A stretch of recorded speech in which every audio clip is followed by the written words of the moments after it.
Hi friends, welcome to Anu logs. ఈరోజు మీ అందరికీ సబ్జా జ్యూస్ ఎలా చేసుకోవాలో చెప్తానికి వచ్చానండి. ఫస్ట్ వాటికి ఏం కావాలో చూద్దాం. ఫస్ట్ అయితే ఒక గ్లాస్ ఆఫ్ వాటర్ అయితే కావాలండి.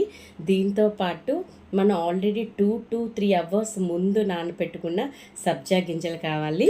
ఇదిగోండి సబ్జాలు ఇలా అయితే మన వాటర్లో నానబెట్టిన తర్వాత ఇది ఇలా అవుతుందండి. ఇది మా అబ్బాయి అయితే చాలా బాగా ఆడుకుంటాడండి. ఇది తాగడము కన్నా దీంతో ఆడడం బాగా చేస్తూ ఉంటాడు. ఇదిగోండి ఇలా ఉంటుంది. తర్వాత మనం పట్టికి పౌడరు ఇదిగోండి పట్టికి పౌడరు. ఇది కొంతమంది షుగర్ వాడుతూ ఉంటారు, బట్ షుగర్ అన్నదైతే అంత మంచిది కాదు. షుగర్ని అయితే అవాయిడ్ చేయండి. దీని ప్లేస్లో కావాలంటే మీరు హనీ యూస్ చేసుకోవచ్చు.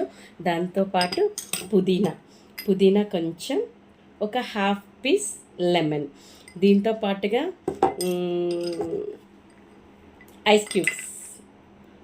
ఇదైతే అందరూ ప్రిఫర్ చేయరు, బట్ నాకేంటంటే మాత్రం చల్లగా ఉంటే నచ్చుతుంది. సో అందుకని నేనైతే మాత్రం ఐస్ క్యూబ్స్ అన్నవి ప్రిఫర్ చేస్తాను. ఇది మీకు వద్దంటే మీరు దీన్ని అవాయిడ్ చేసుకోవచ్చు. అయితే ఇప్పుడు ఎలా చేయాలో చూద్దాం. ఒక గ్లాస్ ఆఫ్ వాటర్లోని 2 స్పూన్స్, నేనైతే 2 స్పూన్స్ వేసుకుంటాను. ఒక 2 స్పూన్స్ సబ్జాస్, ఓకేనా. ఇందులోని ఇంకా 2 స్పూన్స్ పట్టికి పౌడర్, ఓకేనా. పట్టికి పౌడర్, ఓకే. దీన్ని ఇట్లా బాగా కలిపిద్దాం. దీంట్లో కొంచెం పుదీనా వేసుకుంటున్నాను. మీకు చెప్పాను కదా నాకైతే ఐస్ క్యూబ్స్ చాలా ఇష్టమని, సో దీన్ని అయితే వేసేస్తున్నాను. బట్ మీకు వద్దంటే మాత్రం దీన్ని అవాయిడ్ చేయండి. నాకు ఇష్టం కనుక నేను వేసుకుంటున్నాను. అండ్ జస్ట్ మన చిన్న గార్నిష్కి lemon, okay. I'm ready to drink.